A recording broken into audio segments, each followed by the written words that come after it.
안녕하세요. 저는 화학공학과 19학번 김종은입니다. 본 영상은 화학공학과의 해외 연수 프로그램 보고서로 제출하기 위해 촬영되었습니다. 제가 단기유학을 다녀온 학교는 오스트리아 비엔나에 위치한 빈 공대입니다. 빈 공대는 TU 빈이라고 부르며 오스트리아는 유럽의 중앙부에 위치해 있고 비엔나는 오스트리아의 수도로 오스트리아에서 서쪽에 위치해 있습니다. TU 빈의 특징은 다음과 같습니다. 비엔나에 위치한 여러 대학 중 하나로 공대만 존재하고 그 중에서도 건축학과가 유명한 편입니다. 그러나 비엔나 내의 빈 대학에 비해서는 상대적으로 인지도가 낮고 마찬가지로 QS 랭킹 또한 포스텍에 비해서도 낮습니다. 교환 학생들은 매 학기 300명 이상이 있지만 독일어 자격 시험을 보지 않는 이상 영어 수업만이 수강 가능합니다. 교환 학생을 대상으로 비엔나 디스커버리 프로그램이라는 이름의 프로그램을 진행하는데 그 외 소그룹 단위의 버디 프로그램은 잘 이루어지지 않는 편입니다.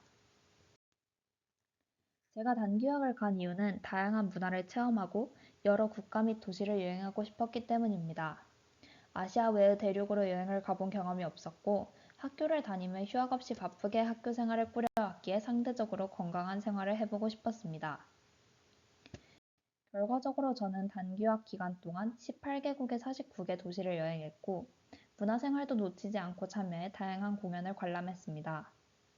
앞으로의 진로에서도 문화생활이 어려울 듯해 다양한 사이트를 통해 서치해보며 공연을 찾아 관람한 결과입니다. 단기유학을 알차게 보내기 위해서 단기유학 기간 동안 다른 활동도 했었는데요. 그것은 블로그 작성과 교내 서포터즈입니다. 단기유학 중에 평소에 비해 지출하는 금액이 많다 보니 금액적으로 부담이 되는 듯해 교내 서포터즈에 참여했고 무엇을 경험하고 느꼈는지 날려보내기 전에 기록이 필요할 듯해 블로그에 꾸준히 게시글을 작성했습니다. 이렇게 많은 일들을 하다 보니 수업은 언제 들었는지 궁금하실 것 같습니다. 저는 출석이 불필요한 온라인 수업 위주로 수강했고 해당 과목들의 경우 기말고사는 논문 내용을 요약해 발표하는 방식으로 진행됐습니다. 따라서 저는 여행을 다니며 저녁 시간 이후에는 숙소에서 보내며 논문을 읽거나 발표 자료를 제작하곤 했습니다. 단기유학을 계획하실 때 어느 학기에, 어느 국가로, 그리고 어떤 대학으로 가실지 고민이 많으실 것 같습니다. 그래서 제가 경험했던 가을 학기 동안 단기유학이 어떤 점에서 좋았는지, 그리고 어떤 점에서 나빴는지, 제가 갔던 비엔나의 장단점은 무엇이었는지 설명드리기 위해 다음과 같은 내용을 준비했습니다. 제가 생각했을 때 가을 학기 단기유학의 경우 할로윈, 크리스마스, 신년 등 다양한 행사가 밀집해 있기에 유럽권의 사람들과 그리고 학생들이 이를 어떻게 즐기는지 보기 가장 좋았습니다. 또한 11월 중순부터 12월 말까지 유럽 전역에서 크리스마스 마켓이 열립니다. 크리스마스 마켓 중에서도 3대 크리스마스 마켓이라고 불리는 도시에는 비엔나, 뉘른베르크, 스트라스부르가 있는데 그중 비엔나의 크리스마스 마켓이 가장 크고 화려했습니다. 또한 스키나 썰매 혹은 보드 등 겨울 스포츠를 즐기시는 분께도 가을 학기 단기유학이 좋은 기회가 될 수 있을 것 같습니다. 날씨에 따라 다르지만 눈 오는 풍경을 볼 수도 있고 혹은 눈이 쌓여 있는 모습을 볼 수도 있었습니다. 그리고 저녁 먹기 전쯤이면 해가 져서 노을을 보기에 시간대가 적당했습니다. 마지막으로 비수기이기 때문에 상대적으로 관광객이 적었고 이는 유명한 관광지를 더욱 효율적으로 관광할 수 있도록 도와주었습니다. 장점이 있는 만큼 단점도 많았습니다.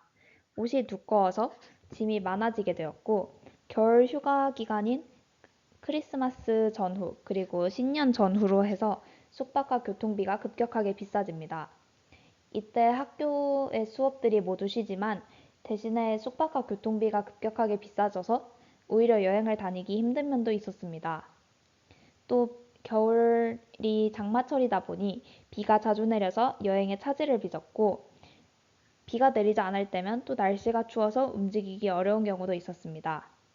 마지막으로 해가 빨리 져서 저녁 시간 이후면은 치안이 걱정되어 활동이 어렵기도 했습니다. 그리고 본문에는 적지 않았지만 사람이 많은 것을 좋아하시지 않는 분들에게는 크리스마스 마켓이 항상 북적거리기 때문에 크리스마스 마켓 시기에 다니시기 오히려 힘든 면도 있으실 것 같습니다. 비엔나의 장점은 다음과 같습니다. 교통이 편리하고 건물 외관이 아름다우며 치안이 좋습니다. 국제버스와 항공편이 많고 시내에서 공항을 가기도 쉬워 여행을 다니기에는 최적의 위치가 아닐까 싶습니다. 시내를 이동할 때도 다양한 교통편이 촘촘하게 자리하고 있어 구글맵만 볼 줄 알아도 이동이 쉽습니다. 건물 외관의 경우 일반적으로 유럽을 떠올렸을 때 상상하는 형태의 건물들이 있습니다. 의외로 동유럽권의 경우 건물들이 밋밋하게 생긴 경우가 많은데 비엔나에서는 전혀 아쉬움 없이 화려한 형태의 건물들을 마주할 수 있습니다. 거리도 깨끗하고 치안도 좋아서 소매치기에 대한 걱정 없이 돌아다닐 수도 있습니다. 다만 단점도 많습니다. 일요일에는 마트가 열지 않고 평일에도 오후 7시쯤이면 마트가 문을 닫습니다. 마트 외의 편의점이 잘 없어 저녁쯤 배가 고픈데 집에 먹을 것이 없다면 중심까지 나가서 외식을 하거나 케밥, 핫도그 등을 사 먹어야 합니다. 또한 빈 공대에는 한국인 유학생이 포스텍에서 파견되는 단 둘뿐이기에 다른 한국인 친구를 사귀기에 상대적으로 열악한 환경입니다.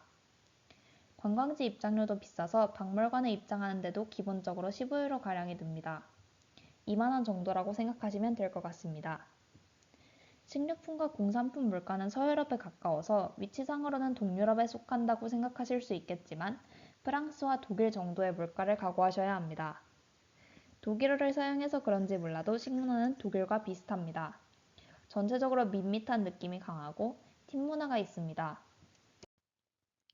비엔나로 단기 유학을 추천한다면 외국인 친구를 사귀고 싶은 사람, 여기저기 편리하게 여행을 다니고 싶은 사람, 독일어권의 문화를 익히고 알고 싶은 사람, 클래식 공연을 좋아하는 사람들에게 추천합니다.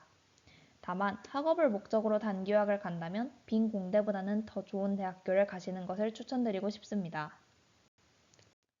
주변 친구들에게 유럽의 어떤 국가, 도시가 가장 좋았는지 질문을 많이 받아 여행을 추천하는 국가와 도시에 대해서도 소개드리려고 합니다. 스페인과 포르투갈은 남쪽에 위치해 있어 가장 추워지는 1월에 갔음에도 영상 15도 정도의 따뜻한 날씨를 만끽할 수 있었습니다. 다채로운 건물들이 많고 관광지로서의 기능에 충실하며 다른 나라들에 비해 물가도 상대적으로 싸서 외식을 하고 기념품을 사기에 좋았습니다. 프랑스는 유럽 여행의 정수와도 같아서 서유럽의 분위기를 만끽하고 싶은 분들께 추천드립니다. 특히 유럽권의 학생 비자가 있을 때 파리 여러 박물관을 무료로 다닐 수 있기에 교환학생을 갔을 때 놓치지 말고 가는 편이 좋습니다. 폴란드는 사람들이 많이 방문하는 곳은 아니지만 의외로 건물들이 아기자기하고 관광할 곳이 구석구석 많은 편이었습니다. 물가도 상대적으로 싸고 오스트리아에 비해 음식도 맛있었습니다. 또한 비엘리치카 소금광산이나 아우슈비츠 등 교육적인 관광지도 많아 알차게 여행이 가능했습니다. 모로코는 북아프리카에 위치한 국가로 유럽은 아니지만 사하라 사막 투어가 가능하며 유럽권이 아니다 보니 가장 이국적인 분위기를 느낄 수 있었습니다. 다만 치안이 좋지 않고 인종차별이 만연하니 반드시 여러 명이 함께 여행할 것을 권장드립니다. 여행을 추천하는 도시도 따로 준비했습니다. 저는 크로아티아의 플리트비체 국립공원과 바다 근처의 도시인 스플리트에서의 풍경과 분위기가 좋았습니다. 또한 영국의 런던이 물가는 비싸지만 뮤지컬을 많이 볼 수 있던 점이 좋았고 유럽의 3대 야경이라 꼽히는 파리, 프라하, 부다페스트 중 부다페스트의 야경이 가장 좋았던 것 같습니다. 단기 유학은 한 학기를 통째로 투자해야 하고 비용이 많이 들기에 시간적으로 그리고 금전적으로 부담이 되시리라 생각합니다.